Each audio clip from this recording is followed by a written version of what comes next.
Hi friends. आज इस story में देखते हैं कि एक सास कैसे अपनी बहू को उसी की बेटी से हमेशा हमेशा के लिए अलग कर देती है। शेखर के घर को आज दुल्हन की तरह सजाया गया था। आखिर क्यों ना हो, उसकी लाडली बिटिया रोशनी की शादी जो हो रही थी। रोशनी के विदा होने के साथ साथ वह फिर अकेला हो जाएगा और यह घर उसे काट खाने को दौड़ेगा। जानकी को इस घर को छोड़े बरसों बीत गए, अब तक उसका कोई पता नहीं। दुल्हन बनी रोशनी सहेलियों के बीच घिरी बैठी थी। हंसी मजाक का दौर चल रहा था, मगर रोशनी गुमसुम बैठी थी। जब से गुड़िया ने उसे एक खत ला कर दिया है, तब से वह गुमसुम हो गई है। उसने भेजने वाले का नाम पढ़ने की कोशिश की, मगर वहाँ नाम नहीं था, सिर्फ लिखा था तुम्हारी एक अभागन माँ। माँ। रोशनी विचलित हो उठी थी। जब भी वह माँ के बारे में पूछती थी तो बस उसकी दादी यही कहती, उसका नाम मत लो, वह भाग गई है किसी और के साथ। लेकिन रोशनी का अंतर्मन इसे नहीं मानता था। यह खत माँ का ही था, जिसकी कमी रोशनी को बरसों पहले से खलती रही है। रोशनी उस शोरगुल से चुपचाप उठी और एकांत में जाकर खत पढ़ने लगी। खत में लिखा था, प्रिय बेटी रोशनी, शायद औरों की तरह तुम भी मुझे दोषी मानती होंगी, पर बेटी मैं आज तुम्हें वह सब कुछ बता देना चाहती हूँ जो बरसों से मेरे सीने में दफन है। मैंने 16 साल में कदम रखा था। इच्छा थी खूब पढ़ूँ और डॉक्टर बनके लोगों की सेवा करूँ। मैं सपनों में विचरण कर ही रही थी कि एक दिन तुम्हारे नाना जी ने फैसला सुनाया कि उन्होंने मेरी शादी तुम्हारे डैडी से तय कर दी है। यह सुन मैं सन्न रह गई। एक पल में ही मेरे सारे सपने चकनाचूर होकर बिखर गए। मैं कुछ बोल ना सकी और ऐसा कहूँ कि विरोध करना मेरे स्वभाव में ही नहीं था। अच्छे नंबरों से मैट्रिक पास करना निरर्थक बन गया।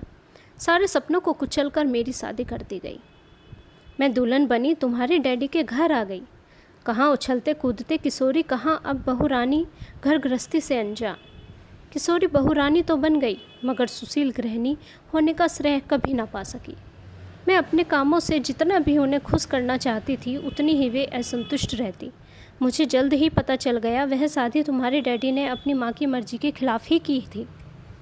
मुझे ब्याह तो किया उन्होंने, मगर घर में तुम्हारी दादी के आगे उनका एक भी ना चलता था।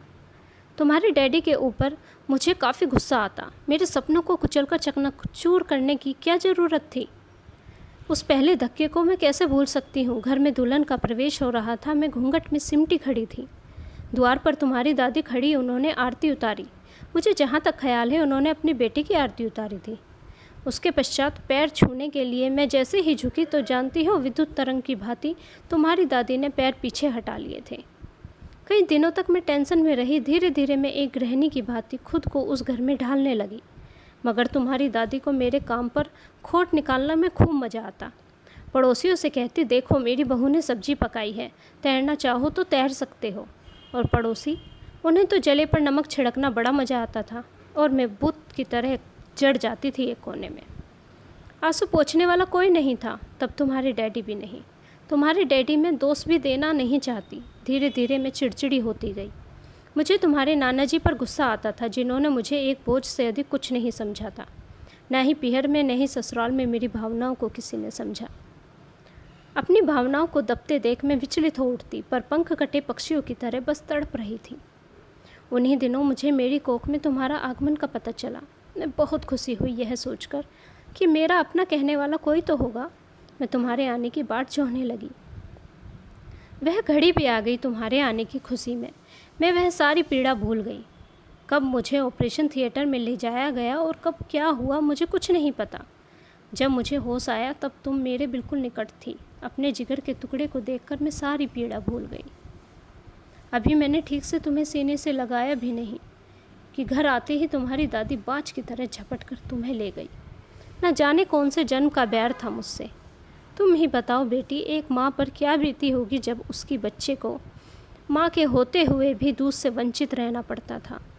तुम्हारी दादी मुझे तुम्हें दूध पिलाने नहीं देती, यहाँ तक कि रात को भी वह मुझे अपने पास सुलाती थी। छुप छुप कर मैं तुम्हें दूध पिलाती।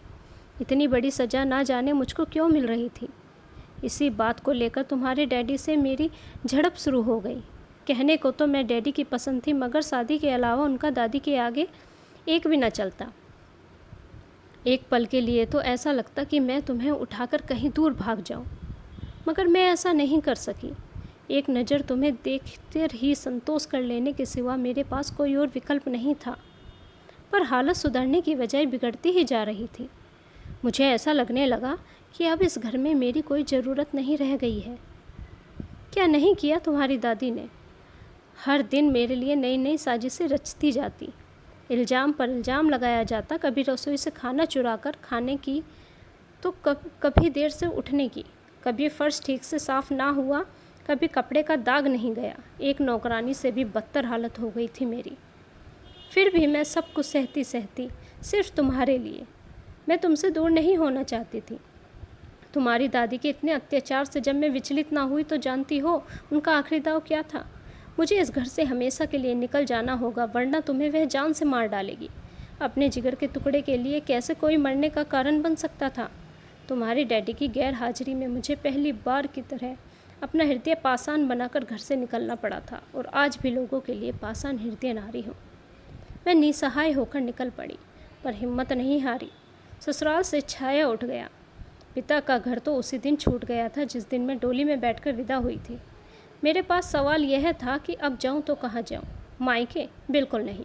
मेरे अंतर्मन ने कहा था कि उस घर से अब मेरा कोई सरोकार नहीं। मुझे खड़ा होना है अपने बलबूते पर, लेकिन कैसे? यही सोचते हुए मैं आगे बढ़ ही रही थी। किसी ने ठीक ही कहा है, जिसका कोई नहीं होता उसका खुदा होता है। मुझे भी खुदा के रूप में समाज सेवक हरिप्रसाद जी मिल गए, जो प्रताड़ित महिलाओं के लिए एक आश्रम चलाया करते थे। स्टेशन से मुझे बेहोशी की हालत में उठाकर यहाँ लाया गया था। ईश्वर का शुक्र है कि वे किसी कार्यवश वहाँ से गुजर रहे थे, तो उनकी नज़र मुझ पे पड़ी। मुझे जब होश आया तो मैंने खुद को आश्रम में पाया। हरिप्रसाद जी ने मुझे एक बेटी की तरह प्यार दिया, मुझे नहीं जिंदगी दी। मैं अपना दुख भूलकर दुखियों की सेवा में लीन हो गई। कभी कभी तुम्हें देखने के लिए मन विचलित हो उठता था। जब मैं तुम्हें हॉस्टल में दाखिला दिया गया, मैं चुपचाप कर तुम्हें देखा करती। अपने भाग्य पर आंसू बहाने के सिवा मेरे पास कोई और चारा नहीं था। तुमसे बिछड़ने का गम अंदर ही अंदर लिए मैं घुटती रही, लोगों का कटु वचन सहती रही। बेटी, आज तुम्हारी शादी हो रही है, वह भी अपने मनपसंद लड़के के साथ। मैं बहुत खुश हूँ। ईश्वर करे जिंदगी की हर खुशियाँ तुम दोनों की झोली में भर जाए। बस एक बार तुम्हें देखने की इच्छा है बेटी। अस्पताल में पड़ी आज तुम्हारी अभागन माँ तुम्हारा इंतज़ार कर रही है। आओगी ना? सिर्फ एक बार तुम्हारे इंतज़ार में, तुम्हारी एक अभागन माँ। पत्र पढ़ रोशनी की आंखों में आंसू भर आए। एक माँ के होते हुए भी वह कितनी अभागिन थी कि अनाथ बच्ची की तरह पली बड़ी। माँ के लिए पल पल तड़पती रही सारी उम्र, और अब मिली भी तो ऐसी घड़ी जब विदा होने जा रही है। उसे उन लोगों के ऊपर काफ़ी गुस्सा आ रहा था जिन्होंने उसकी माँ के बच्चे से अलग होने के लिए मजबूर किया था। रोशनी एक मिनट के लिए भी नहीं रुकी, तेजी से घर से निकल कर गई। शेखर भौचक्का होकर उसे देखता रहा। यह रोशनी को क्या हो गया है? बस सोच ही रहा था कि तभी गुड़िया ने वही पत्र शेखर के हाथ में थमा दिया। पत्र पढ़। शेखर बड़बड़ाया। जानकी, ओह तुम कहाँ चली गई थी? वह भी वहाँ रुका नहीं, चला गया। अस्पताल के बेड पर जानकी पड़ी थी। कौन? माँ। कौन? रोशनी बेटी, तू आ गई? हाँ माँ। माँ, यह शब्द सुनने के लिए मैं तरस गई थी। एक बार और बोल बेटी, माँ। रोशनी लिपट कर रोने लगी। दोनों काफ़ी देर तक रोती रही। जानकी किसी की आवाज़ में दोनों की त्रिधा भंग हो गई। मुड़कर देखा तो वह कोई और नहीं, शेखर था। आप? जानकी की आंखें गीली हो गई। हाँ जानकी, मैं हूँ तुम्हारा शेखर। मैं तुम्हारा अपराधी हूँ। 2 साल पहले माँ भी चल बसी, अंतिम समय लकवाग्रस्त हो गई थी। तुम चली गई, मैं तुम्हारे लिए कुछ ना कर सका। मुझे माफ़ कर दो जानकी, तुम मुझे जो भी सज़ा दोगी मुझे मंजूर है। अपने घर नहीं चलोगी? जानकी की आंखों में आंसू बहता रहा। अब भी उसके पति के दिल में उसके लिए जगह थी। माँ चलो ना, बरसों से तुम्हारे बिना घर सोना पड़ा है। शेखर ने डॉक्टर से परामर्श कर जानकी को घर वापस ले आया। बड़ी धूमधाम से रोशनी की शादी संपन्न हुई। विदाई के क्षण एक तरफ रोशनी को अपनी माँ और बाबुल का घर छूटने का गम था, तो दूसरी तरफ डैडी को मम्मी के साथ मिलने का सुकून था। धन्यवाद। अगर स्टोरी आपको